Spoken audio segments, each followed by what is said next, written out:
얼마 전에 말이에요. 아침형 인간이라는 책이 아주 불티나게 팔렸습니다. 50만 부, 60만 부 막 나갔어요. 제 책이 비슷한 기간에 나왔는데 제 책 제목은 노는 만큼 성공한다예요. 만 부 나갔어요.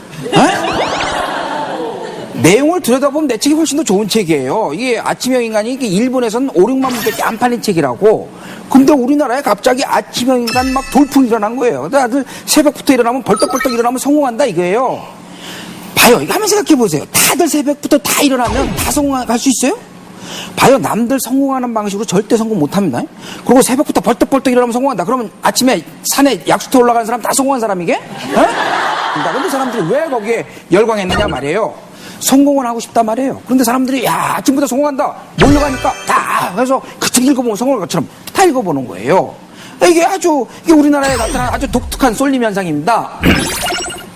그래서 대한민국을 쏠림 현상 공화국 이렇게 얘기해도 사실 과언은 아닙니다.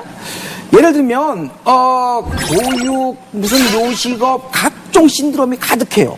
보세요. 교육도 봐요. 우리가요 옛날에요 인기 있는 학과들이 있었어요.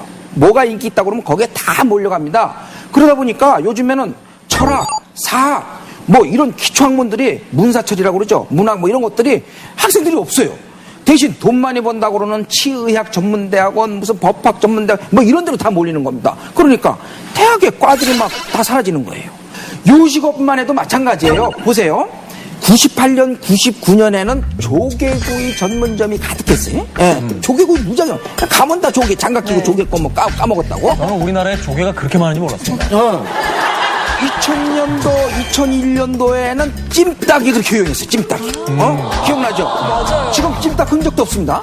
또 한동안 뭐냐면 저가형 참치 전문점 이거 되게 많았어요. 지금 또 흔적도 없어요. 최근에는 이제 불닭이 유행하더라고요. 근데 제가 궁금한 게 이게 과연 언제까지 갈 거냐 말이죠. 이런 식으로 막 프랜차이즈 사업 같은 게 막 생기면서요. 막 몰려댕기다 보니까 지들끼리 경쟁해요. 결국 지들끼리 다 망해버린단 말이에요.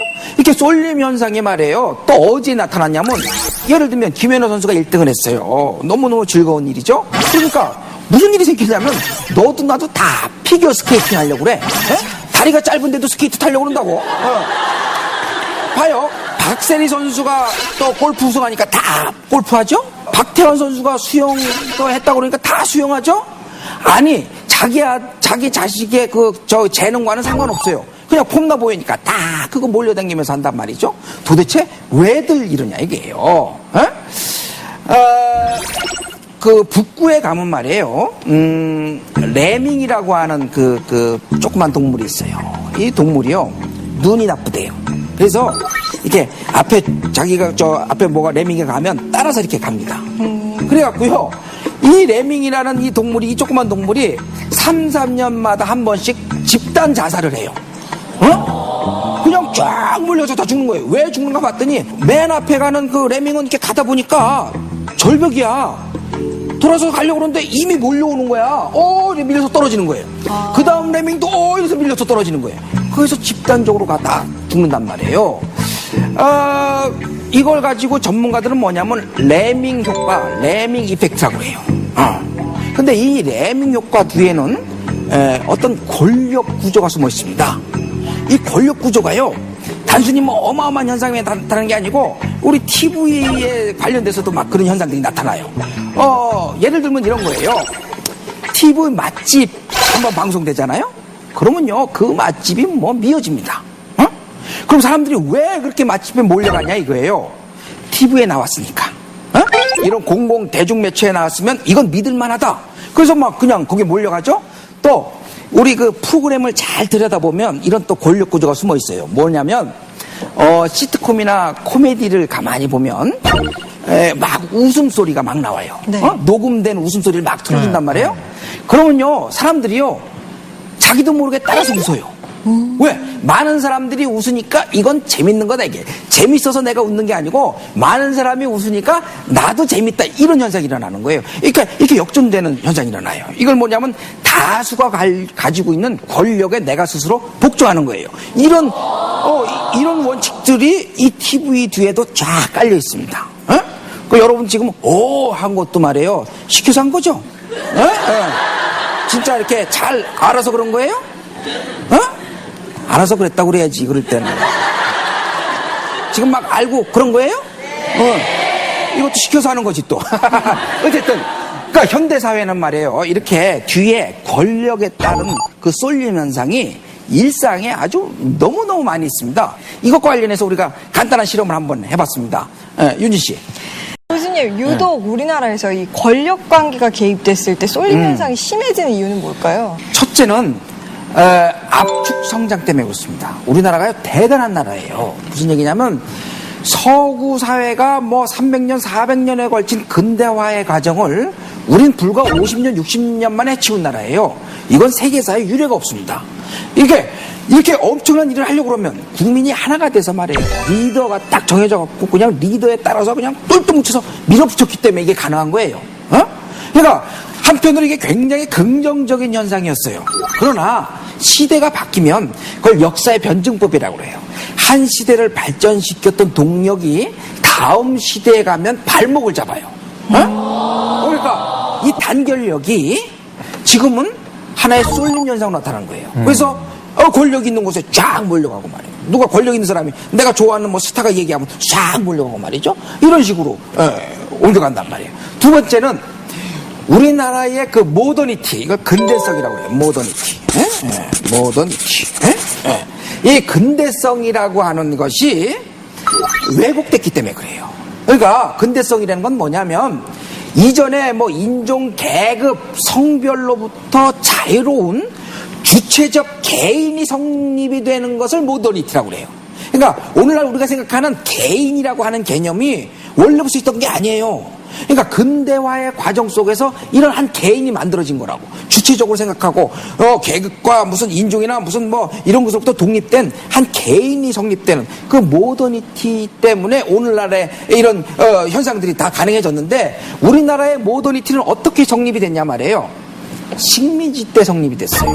우리가 식민지를 겪으면서 모더니티가 왜곡돼서 우리나라에 형성이 된 거야. 그러니까 주체적 자아가 형성되는 것이 왜곡된 거예요. 그러니까 우리나라는 지금요 옛날 봉건 시대의 그런 흔적들이 여전히 남아있고 모더니티가 왜곡돼서 수입이 들어오고 요즘엔 또 포스트 모던이라고 그래요.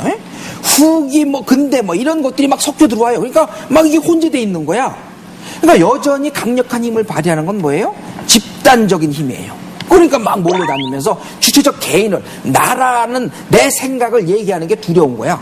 사람들이 많은 데서 다른 사람이 다 이렇게 얘기할 때 전 생각이 좀 다른데요? 이런 얘기하는 게 너무너무 무서운 거예요. 잘못 얘기하면 엄청난 징벌을 당하거든요. 그래서 이런 두 가지 압축성장 또 왜곡된 모더니티 이 두 가지가 한국 사회 오늘날 이 쏠림 현상 뒤에 숨어 있는 겁니다.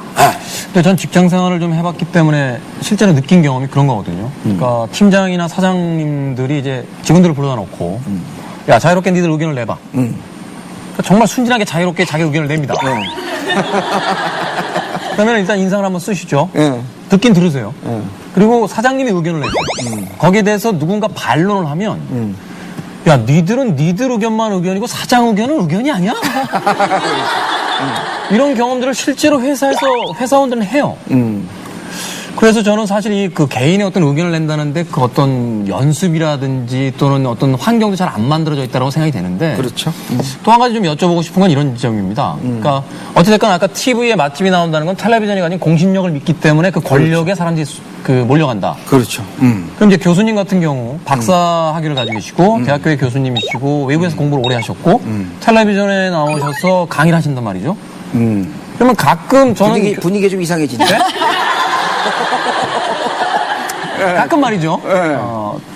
저는 교수님하고 약간 생각이 다른데도 불구하고 왠지 교수님이 그렇게 얘기를 하시면 거기에 동의를 해야 될 것 같은 아마 시청자분들 중에서도 그런 분들이 계실 것 같아요. 이것도 어떤 권력에 의한 쏠림의 악영향인가요? 그건 아니에요. 내가 지금 우긴 게 뭐가 있어, 내가 지금. 봐요. 그러니까 여러분 봐요. 이게 유난히 나한테 열등감 느끼는 그 열등감은 생긴 거에 대한 열등감인 것 같아, 내가 볼 때는. 그러니까 여러분이 어떤 의견을 받아들일 때 말이에요. 저 의견이 내 생각하고 맞는가?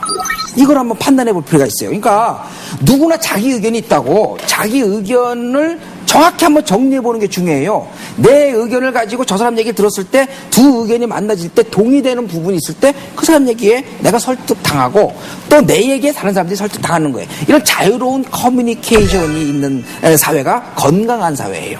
그런 면에서 우리나라는 그 과거에 우리를 성장시켰던 그런 동력들이 조금 이런 건강한 사회를 만드는데 방해가 된다는 얘기예요. 물론 이런 집단적으로 딱 뭉쳐서 뭘 하는 거 이런 것 긍정적인 게 많아요. 예를 들면 우리 IMF 때 말이에요. 자기 집에 있는 금을 나라를 위해서 그냥 막 내내는 그거는 외국에서 상상도 못하는 일이에요. 나라가 지금 어렵다 이게. 그러니까 장롱 안에 있던 막 금부치 뭐 이런 거 다 그냥 돈도 안 받고 막 내놓는 거야. 이거 외국 사람들은요, 이게 상상, 지금 그리스도 저 IMF라고 막 이렇게 막 힘들거든요? 근데 외국 신문에서 뭐라고 나오냐면, 아니, 그리스 사람들아, 한국 사람들 좀 봐라, 이게요. 한국 사람들은 그 IMF 터졌을 때 다 와서 금부치를 다 내놨는데, 이 그리스 사람들은 정부에 가서 돌을 던지는 거야. 니들은 왜 이러냐, 이기지. 예? 그러니까 이런 우리는 다른 외국에 없는 이런 강력한 어떤 그런 힘도 있어요. 또 뭐예요? 그 태안에 왜 저 기름 막 이렇게 새고 그랬을 때 뭐 전 국민에 가서 그 바위를 닦는 거 아니에요? 이건 상상도 못하는 어마어마한 동력입니다. 이런 긍정적인 측면도 있어요. 그러나 이 쏠림 현상은 양날의 칼이에요. 그러니까 잘 쓰면 긍정적이 되는 거고 잘못 쓰면 부정적이 되는 거예요. 그런데 요즘 현상들을 잘 들여다보면 부정적인 측면들이 많습니다. 그래서 이런 부정적인 측면들을 없애버리고 우리가 이 쏠림 현상을 긍정적으로 승화시키려고 어떻게 해야 되느냐? 각자 자기 생각에 대해서 신뢰를 가져야 돼요. 누구나 자기 생각이 있다고. 그러니까 어떤 사안이 있을 때 내 생각은 지금 뭐냐? 내 생각을 정확히 정리할 필요가 있습니다. 그 정리한 걸 가지고 남들의 얘기를 들어보는 거예요. 그래서 서로 자유로운 커뮤니케이션을 통해서 서로의 의사를 이렇게 공유해 나가는 과정, 사회적 합의의 과정, 이런 것들이 우리나라에 필요합니다. 그래서 결론적으로 이 쏠림 현상을 긍정적으로 승화시키기 위해서 첫째, 주체적인 의견을 내가 가지고 있느냐 이걸 고민해 봐야 되고, 내 의견이 두 번째로 내 의견이 소중한 만큼 다른 사람의 의견도 소중하다 이게요. 그래서 서로의 의견을 들어보는 이런 의사소통의 과정을 가져야 된다 이거죠. 그래서 이 두 가지가 있다 그러면 우리나라의 이 쏠림 현상은 아주 긍정적으로 아주 발전적으로 사용될 것 같아요. 네, 오늘 여러 가지 문제 연구소 여기까지 하겠습니다. 네, 감사합니다.